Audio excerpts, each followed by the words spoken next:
नमस्कार दोस्तों, आशा करता हूँ आप सब लोग ठीक होंगे और इस रिलेशनशिप सीरीज के 4th एपिसोड में मैं आपका दिल से स्वागत करता हूँ। आज का टॉपिक है फ्रेंड जोन। सबसे पहले मैं आपको बताता हूँ फ्रेंड जोन होता क्या है। बेसिकली ये एक ऐसी स्थिति है जिसमें दो लोगों के बीच दोस्ती होती है, लेकिन उनमें से एक व्यक्ति सामने वाले के लिए कुछ अलग फील करता है, या कह सकते हैं वो उसके लिए सेक्सुअली या फिर रोमांटिक रूप से आकर्षित हो। किसी भी लड़के लड़की की फ्रेंडशिप में कोई एक जना सामने वाले के लिए ऐसी फीलिंग रखता है, इट मीन्स कि वो फ्रेंड जोन में है। तो अब मैं आपको ऐसी 3 कॉमन सिचुएशंस के बारे में बताऊंगा जिसकी वजह से हम फ्रेंड जोन में एंटर करते हैं, और इस सिचुएशन में आपको क्या करना चाहिए वह भी मैं आपको बताऊंगा। दोस्तों, 3rd टाइप का फ्रेंड जोन सबसे ज्यादा इंपॉर्टेंट है और उसके बाद मैं एक प्रो टिप भी देने वाला हूं, तो वीडियो को लास्ट तक जरूर देखना। First type of friend zone, इस सिचुएशन में दो लोग एक रिलेशनशिप के अंदर होते हैं और वह दोनों यह म्यूचुअली डिसाइड करते हैं कि यह जो रिलेशनशिप है अब आगे और नहीं चल सकती, तो हम लोग ब्रेकअप कर लेते हैं। और अगर वो कहते हैं हम लोग एज अ फ्रेंड साथ में रहेंगे। इस सिचुएशन में दोनों पार्टनर्स ने म्यूचुअली डिसाइड किया है कि हमको एक दूसरे के साथ नहीं रहना है, तो इस टाइप के फ्रेंड जोन में फ्यूचर में किसी भी तरह की प्रॉब्लम नहीं आती है। तो अब हम बात करते हैं second type of friend zone. इस सिचुएशन के अंदर एक लड़का और लड़की दोनों दोस्त होते हैं, लेकिन उनमें से एक ऐसा है जो दूसरे से प्यार करता है, लेकिन वह अपनी फीलिंग बताने से उसको डरता है। वह यह सोचता है अगर उसने अपनी फीलिंग उसको बता दी तो जो सामने वाला है वो दोस्ती भी ना तोड़ दे। तो अब बात करते हैं इस सिचुएशन में क्या करना चाहिए। मैं आपको सिंपल तरीके से आपको समझाता हूँ। आपको डर लग रहा है कि वो मना ना कर दे,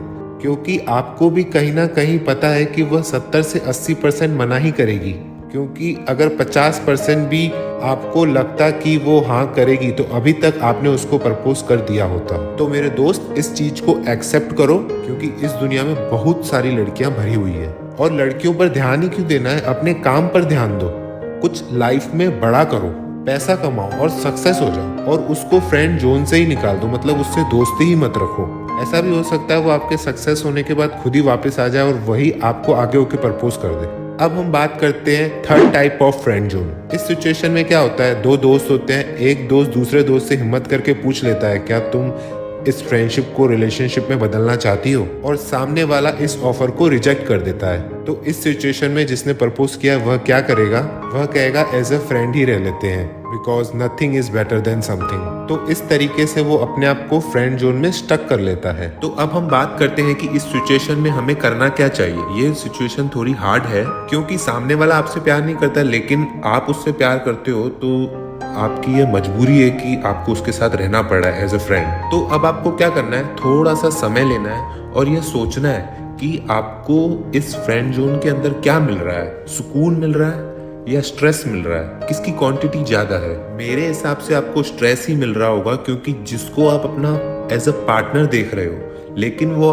आपके साथ एज अ फ्रेंड रह रही है, तो इट मीन्स कि ये चीज काफी स्ट्रेस क्रिएट करेगी आपके दिमाग में। तो जब आपको इस फ्रेंड जोन से स्ट्रेस ही मिल रहा है, तो अब आपको यह सोचना है कि आप इस फ्रेंड जोन से पीछा कैसे छुड़ाओ। तो मैं आपको बताता हूँ कि इससे आप मूव ऑन कैसे करोगे। तो सबसे पहले आप अपने आप से ये सवाल पूछो कि आप एज अ फ्रेंड उसके साथ क्यों रह रहे हो। तो आपका जो माइंड है वो यही जवाब देगा कि क्या पता फ्यूचर में कुछ बात बन जाए और वो मुझे अपना पार्टनर बना ले। इसी बात को मद्देनजर रखते हुए आप उसके साथ फ्रेंड जोन में रह रहे हो। तो मेरे दोस्त, इस चीज को एक्सेप्ट करो कि अगर उसे आना होता तो वो उसी वक्त आ जाती जब तुमने उसे फर्स्ट टाइम प्रपोज किया था। इट मीन्स कि तुम उसकी प्रायोरिटी नहीं हो और उसको जिस टाइप का बंदा या बंदी चाहिए तुम उस टाइप के नहीं हो, तुम्हारे अंदर वो क्वालिटीज नहीं है। सिंपल। तो इसके लिए आपको मूव ऑन होने के लिए क्या करना पड़ेगा, सबसे पहले आपको फ्रेंड जोन से बाहर आना है। देखो यार, सिंपली बताता हूँ, 2 कंडीशंस है, या तो आप उसके साथ एज अ फ्रेंड रहोगे या तो आप उसको छोड़ दोगे। तो आप मूव ऑन किस सिचुएशन में आसानी से कर सकोगे, मैं आपको बताता हूँ। तो अगर आप उसके साथ एज अ फ्रेंड रहते हो तो रोज उससे बातें होंगी, मैसेजेस आएंगे, घूमना होगा, फिरना होगा, वो आपकी आंखों के सामने रहेगी, तो आप उसके सामने मूव ऑन कैसे कर सकोगे? It's not possible. इस तरीके से तो मूव ऑन करना बहुत ही मुश्किल हो जाएगा। इससे अच्छा क्या है, दूसरी सिचुएशन, आप उसको छोड़ दो, बिल्कुल बॉयकट कर दो, ठीक है ना। उससे मिलना है ना वो दोस्ती रखनी है, कुछ भी नहीं करना है, ठीक है। देखो, दुख और अकेलापन तो इस सिचुएशन में भी होगा।